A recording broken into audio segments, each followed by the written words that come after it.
شرف معراج عطا فرمایا۔ سیرت نگار لکھتے ہیں کہ رسول اکرم صلی اللہ علیہ وآلہ وسلم نے مکہ کے قریش کو اسلام میں داخل ہونے کی دعوت دی، انہیں بت پرستی، شرک، ظلم، زیادتی، بربریت سے روکا، تو وہ لوگ آپ صلی اللہ علیہ وآلہ وسلم کے جانی دشمن بن گئے۔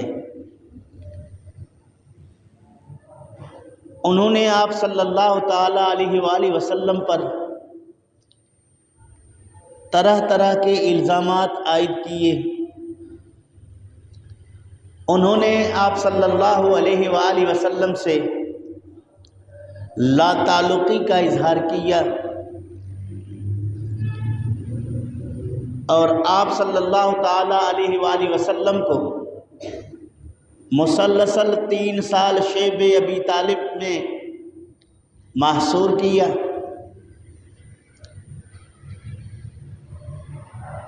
اسی دوران کئی معاملات رسول اکرم صلی اللہ تعالیٰ علیہ وسلم کے سامنے آئے۔ آپ کا چچا حضرت ابو طالب کا انتقال ہوا، آپ کی زوجہ محترمہ ام المومنین خدیجۃ الکبریٰ رضی اللہ تعالی عنہا کا وصال باکمال ہوا۔ اسی سال کو آپ صلی اللہ تعالی علیہ وآلہ وسلم نے عام الحزن قرار دیا۔ پھر آپ صلی اللہ علیہ وسلم نے سوچا کہ مکہ کے لوگوں نے میری دعوت قبول نہ کی، اب مکہ سے باہر جا کر لوگوں کو اسلام میں داخل ہونے کی دعوت دی جائے۔ اس غرض سے آپ صلی اللہ تعالیٰ علیہ وآلہ وسلم نے مکہ مکرمہ سے باہر طائف کے علاقے میں تشریف لے گئے، اور اہل طائف کو آپ نے اسلام قبول کرنے کی دعوت دی، لیکن ان لوگوں نے اسلام تو قبول نہیں کیا، لیکن آپ صلی اللہ تعالیٰ علیہ وآلہ وسلم پر پتھراؤ کیا اور فوری طور پر طائف سے باہر جانے کا کہا۔ آپ صلی اللہ تعالیٰ علیہ وآلہ وسلم طائف سے دوبارہ مکہ مکرمہ میں تشریف لائے، تو اللہ رب العالمین نے اس موقع پر اپنے پیارے حبیب محمد کریم صلی اللہ علیہ وآلہ وسلم سے ارشاد فرمایا، وَاصْبِرْ وَمَا صَبْرُكَ إِلَّا بِاللَّهِ، اے میرے محبوب صلی اللہ علیہ وسلم آپ صبر کیجئے، اور نہیں ہے صبر مگر اللہ رب العالمین کی توفیق سے۔ وَلَا تَقُ فِي ضَيْقٍ مِّمَّا یمکرون، اے میرے محبوب صلی اللہ علیہ وسلم آپ غمزدہ نہ ہوں، آپ رنجیدہ خاطر نہ ہوں ان لوگوں کی شرارت سے جو انتہائی مکار قسم کے لوگ ہیں، ان کے ان معاملات پر آپ صبر کیجئے، آپ تنگ دل نہ بنیے، چونکہ صبر کی توفیق اللہ رب العالمین کی طرف سے ہے۔ پھر ارشاد فرمایا، ان اللہ مع الذین اتقوا، بے شک اللہ رب العالمین ان لوگوں کے ساتھ ہے جو اللہ رب العالمین سے ڈرتے ہیں، اور وہ نیکوکار لوگ ہیں۔ اللہ تعالیٰ جل شانہ نے اپنے پیارے محبوب محمد کریم صلی اللہ علیہ وآلہ وسلم کو ان مصائب پر صبر کرنے کی تلقین کر کے پھر آپ صلی اللہ تعالیٰ علیہ وآلہ وسلم کو یہ عظیم الشان معجزہ عطا فرمایا۔ تلاوت کردہ آیت کریمہ سے چند مسائل ثابت ہوئے کہ اللہ رب العالمین کی راہ میں جتنی تکالیف درپیش ہوں ان تمام تکالیف پر صبر کرنا چاہیے۔ دوسرا مسئلہ یہ ثابت ہو گیا کہ جو اللہ رب العالمین کی طرف لوگوں کو دعوت دیتا ہے، حق کی بات بیان کرتا ہے، حق کی طرف لوگوں کو بلاتا ہے، تو اس کو بہت ساری تکالیف کا سامنا کرنا پڑتا ہے۔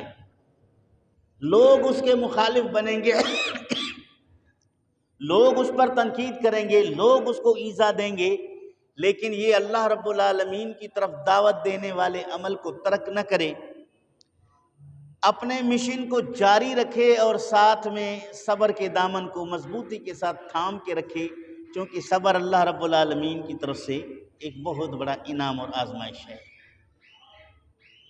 یہ خصوصی حکم خواص کے لیے ہے، جیسے اللہ رب العالمین کے پیارے انبیاء خصوصاً حضرت محمد مصطفیٰ صلی اللہ علیہ وآلہ وسلم کی ذات گرامی ہے۔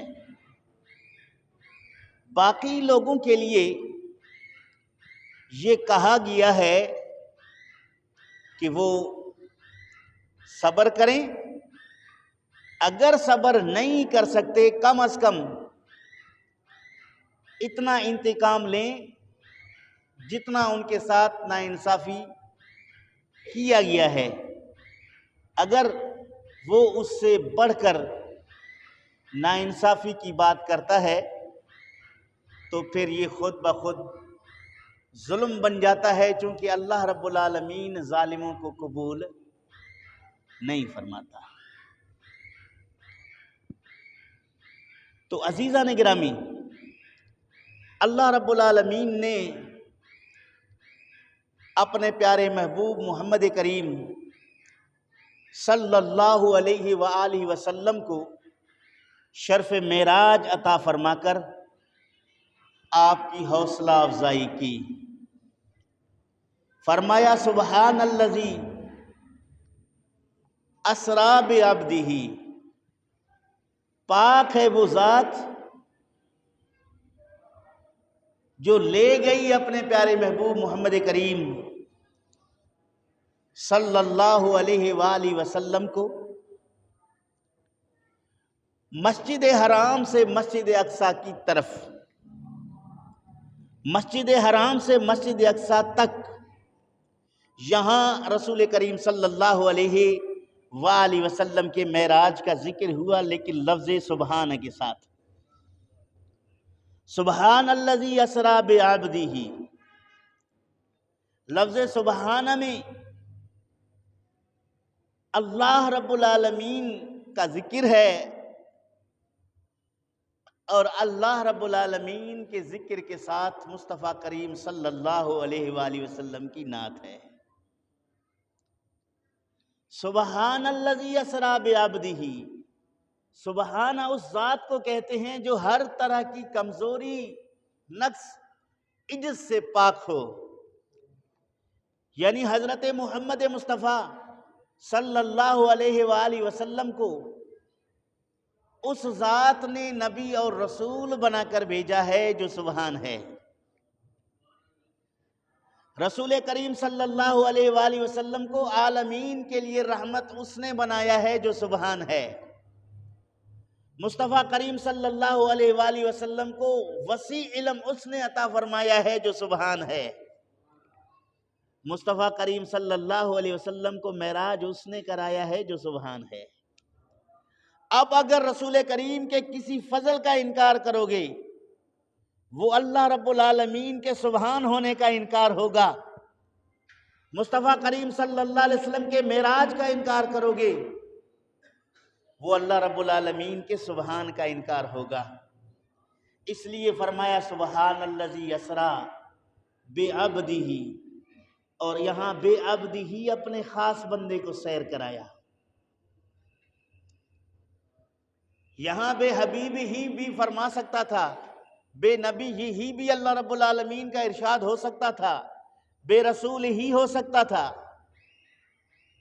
اور براہ راست رسول کریم صلی اللہ علیہ وسلم کے نام نامی اسم گرامی محمد کے ساتھ بھی ذکر ہو سکتا تھا۔ لیکن اللہ وحدہ لا شریک نے اپنے پیارے محبوب محمد کریم صلی اللہ علیہ وآلہ وسلم کے ذکر کو عبد کے ساتھ بیان فرمایا، اپنے خاص بندے کو۔ یہاں اللہ رب العالمین نے رسول کریم صلی اللہ علیہ وسلم کو اپنا بندہ ارشاد فرمایا۔ کیوں؟ اس میں بھی کئی حکمتیں ہیں۔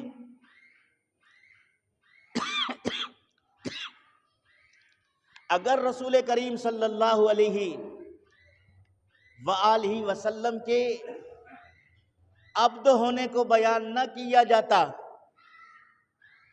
تو بہت سارے لوگ رسول کریم صلی اللہ علیہ وسلم کے اس عظیم الشان معجزے کو دیکھ کر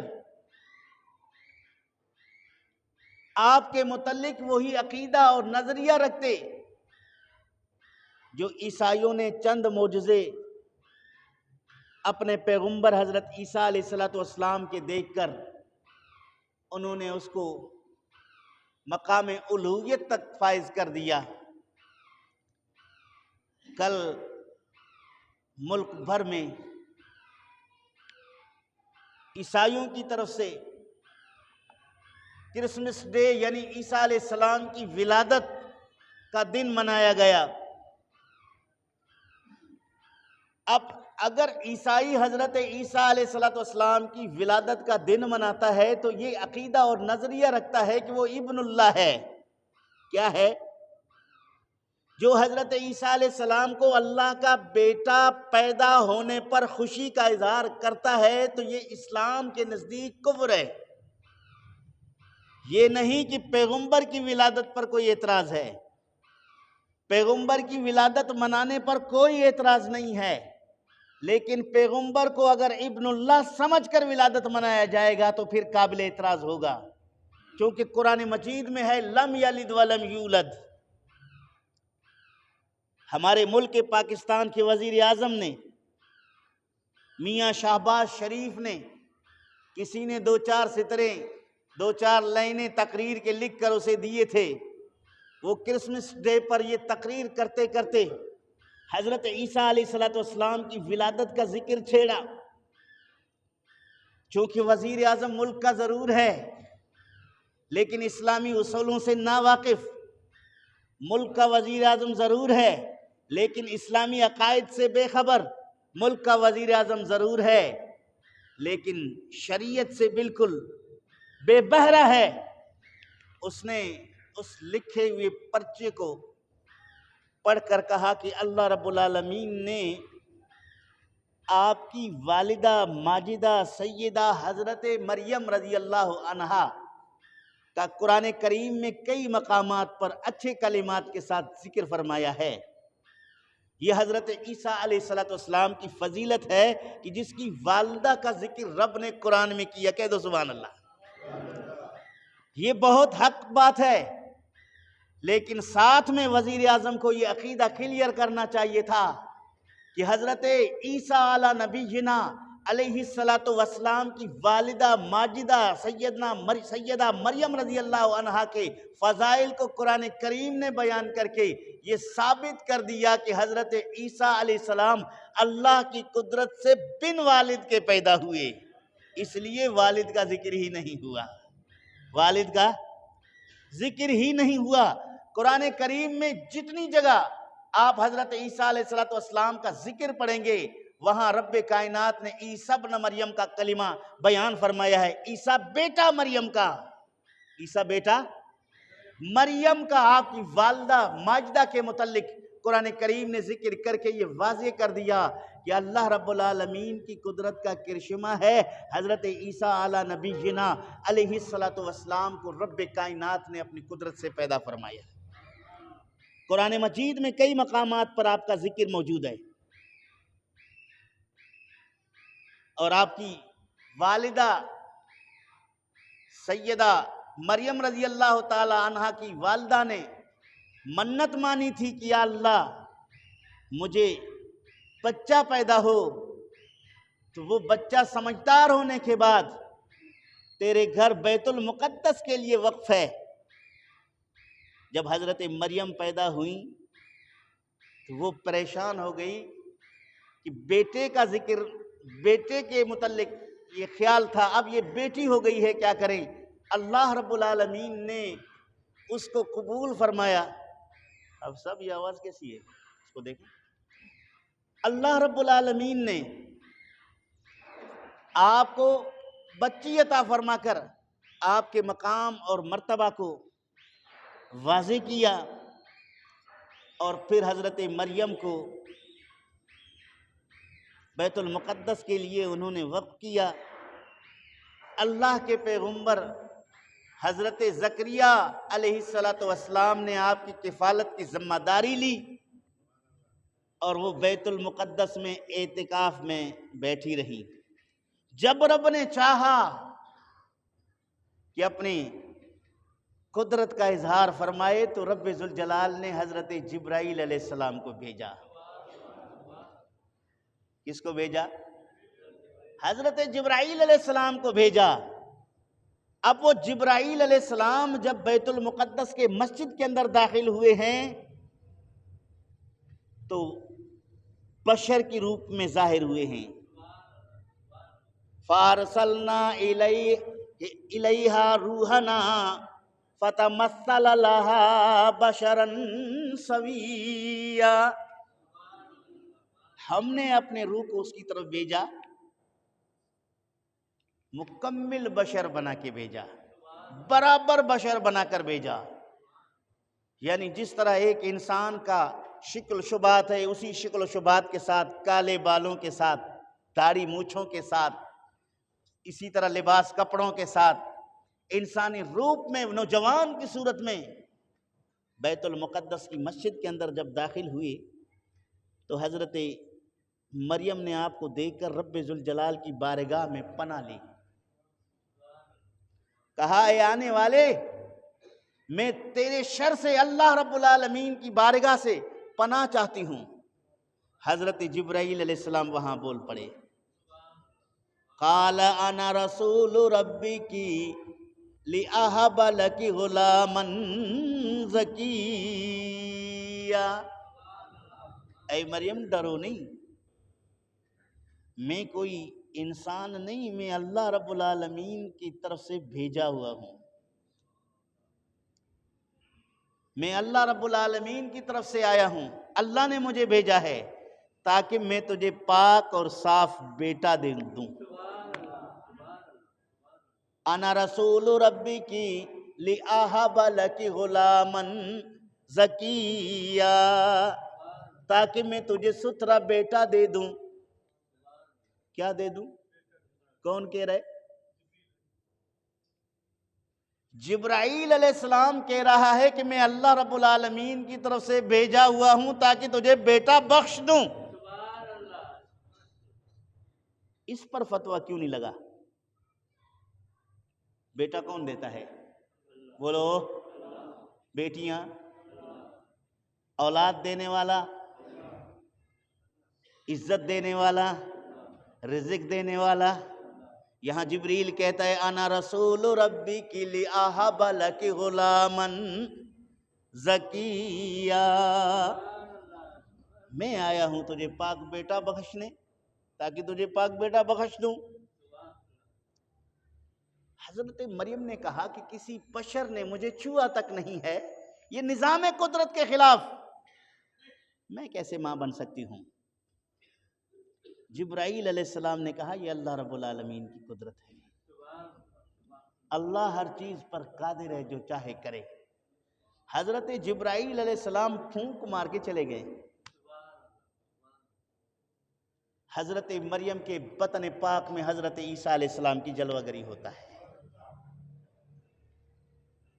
اب یہاں قدرت خداوندی کا ذکر اللہ رب العالمین نے کیا، اسی کو قرآن مجید نے بیان کیا، قل هو اللہ احد اللہ الصمد لم یلد ولم یولد ولم یکن لہ کفوا احد۔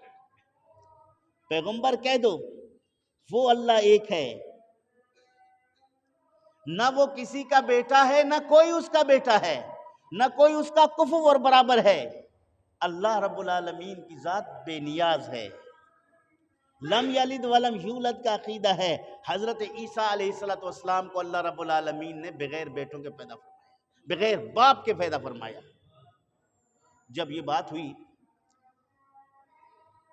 عیسائیوں نے رسول کریم صلی اللہ علیہ وسلم کی بارگاہ میں آئے، انہوں نے کہا کہ آپ کہتے ہو کہ حضرت عیسیٰ علیہ السلام بغیر باپ کے پیدا ہوئے، بغیر باپ کے پیدا کوئی کیسے ہو سکتا ہے؟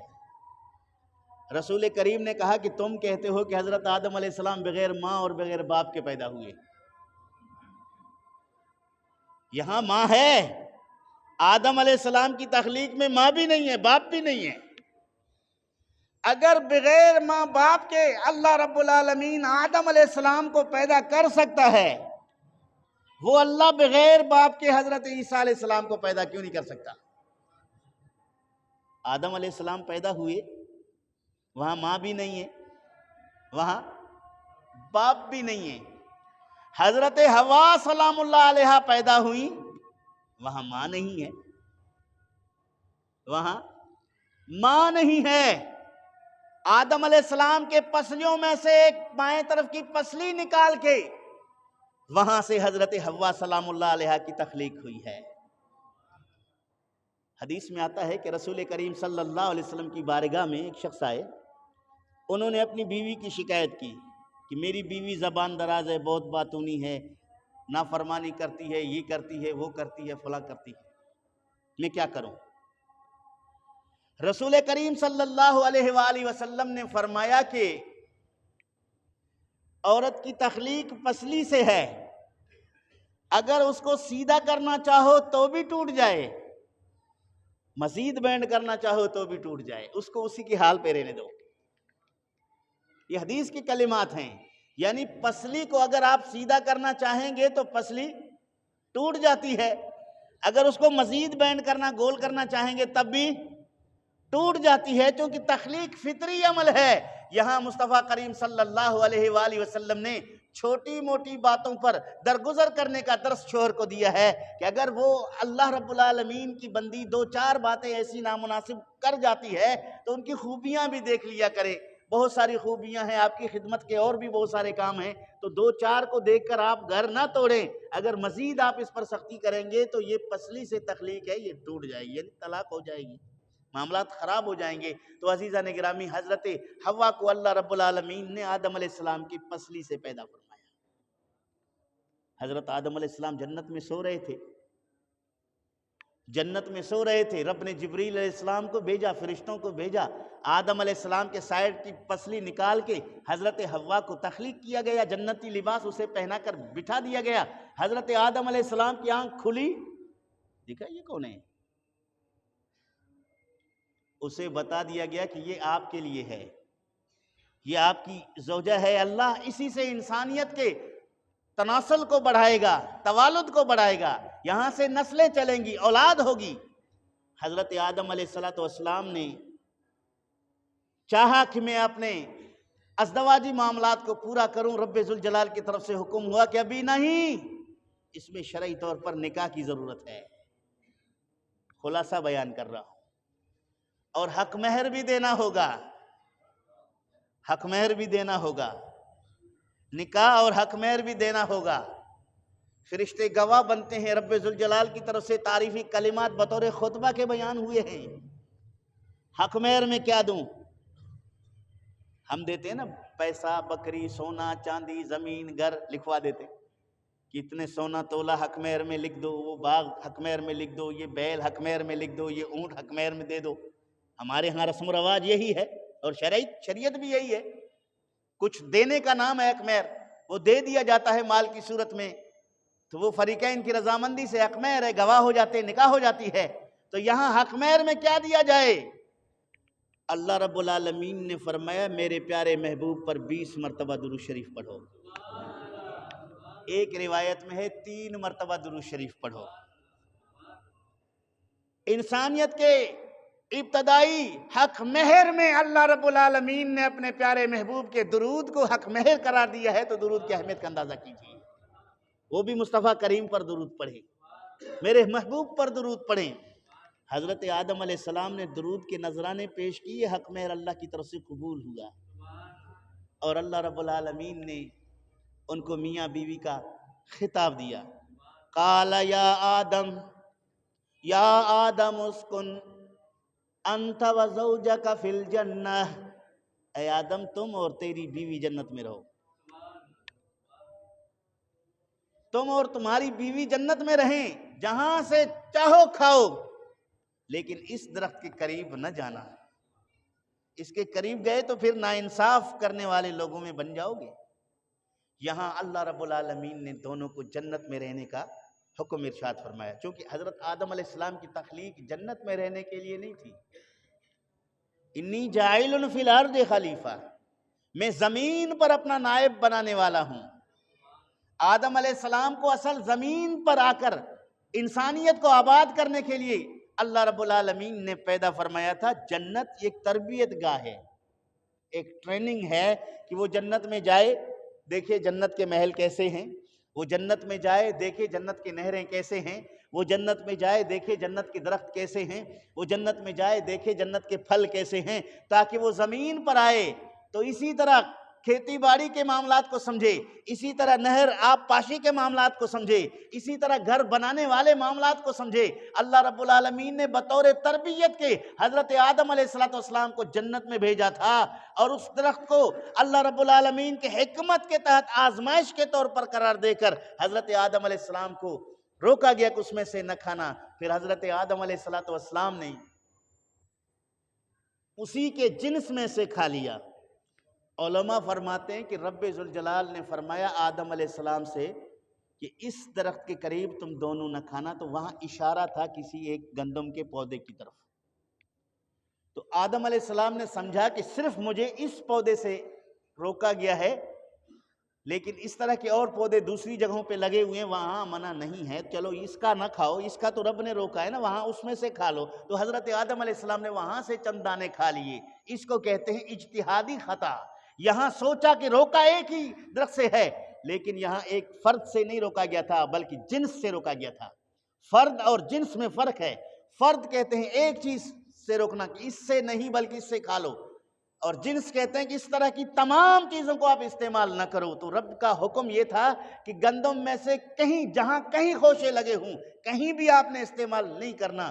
آدم علیہ السلام یہ سمجھے کہ شاید جس درخت کی طرف اشارہ ہے اسی سے روکا گیا ہے، باقیوں سے نہیں، تو آپ نے دوسری جگہ سے تناول فرما لیا۔ تو رب نے فرمایا کہ آدم اب تم اور تمہاری بیوی جنت سے باہر جاؤ، جس مقصد کے لیے تمہیں بنایا گیا۔ اور اس میں ان کی طویل دوری کو رب ذوالجلال نے منظور کیا، اور پھر وہ رجوع اللہ کے معاملات کو آدم علیہ السلام کی سیرت سے اولاد آدم کو سمجھانا ہے۔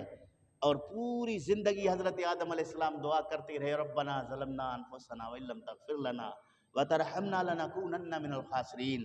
اے اللہ، ہم نے اپنے جانوں پر ظلم کر بیٹھے ہیں، اگر آپ ہمیں معاف نہیں کریں گے تو ہم نقصان اٹھانے والوں میں سے بن جائیں گے۔ تو عزیزان گرامی، یہ حکمت خداوندی ہے۔ تو حضرت عیسیٰ علی نبینا علیہ السلام کو اللہ رب العالمین نے بن باپ کے حضرت مریم سے پیدا فرمایا ہے، لم یلد ولم یولد۔ اگر کوئی یہ عقیدہ نظریہ رکھتا ہے کہ آج حضرت عیسیٰ علیہ السلام کی ولادت ہوئی ہے لیکن بغیر باپ اللہ رب العالمین کے قدرت کا کرشمہ ہے، تو اس طرح ولادت منانا جائز۔ اگر کوئی یہ عقیدہ نظریہ رکھتا ہے کہ آج حضرت عیسیٰ علیہ السلام کی ولادت ہوئی ہے، اللہ کو بیٹا ہوا ہے معاذ اللہ، تو یہ کفر ہو جاتا ہے۔ تو لہٰذا اگر اس نظریے کا کوئی محفل ہے تو اس میں جانے میں کوئی کباہت نہیں ہے۔ اس طرح کا کوئی محفل ہے تو اس میں جانا اسلامی اصولوں کے مطابق شرعاً جائز نہیں ہے۔ میں گفتگو کر رہا تھا کہ وزیر اعظم کو چاہیے تھا کہ جہاں حضرت مریم سلام اللہ علیہا کے ذکر کیا ہے وہاں یہ دو جملے ضرور کہتا کہ اسلام کے اصولوں کے مطابق حضرت عیسیٰ علیہ السلام بغیر باپ کے پیدا ہوئے۔ قرآن فرماتا ہے لم یلد ولم یولد، شاید کسی کے ناراضگی کا ڈر تھا تو یہ قرآن کریم کے لم یلد ولم یولد والے معاملات کا ذکر نہیں کیا۔ بہرحال جتنی باتیں اس نے کی حضرت عیسیٰ علیہ السلام حضرت مریم کے متعلق کسی حد تک بہتر باتیں کی، لیکن اصولی طور پر جہاں ذہنی معاملات پیدا ہو جاتے ہیں، عقائد کے درمیان بگاڑ پیدا ہو جاتا ہے، تو ہر ذمہ دار شخص پر یہ لازم ہے کہ لم یلد ولم یولد کو حضرت عیسیٰ علیہ السلام کی ولادت والے دن ضرور ذکر کرے، تاکہ وہ تثلیث کے عقیدہ رکھنے والے یا تثلیث سے متاثر لبرل قسم کے لوگ آشنا ہو جائیں، انہیں پتہ چلے کہ اسلام کیا کہتا ہے، قرآن کیا کہتا ہے، ہمارا عقیدہ اور نظریہ کیا ہونا چاہیے۔ جن دوستوں نے سنتیں نہیں پڑھیں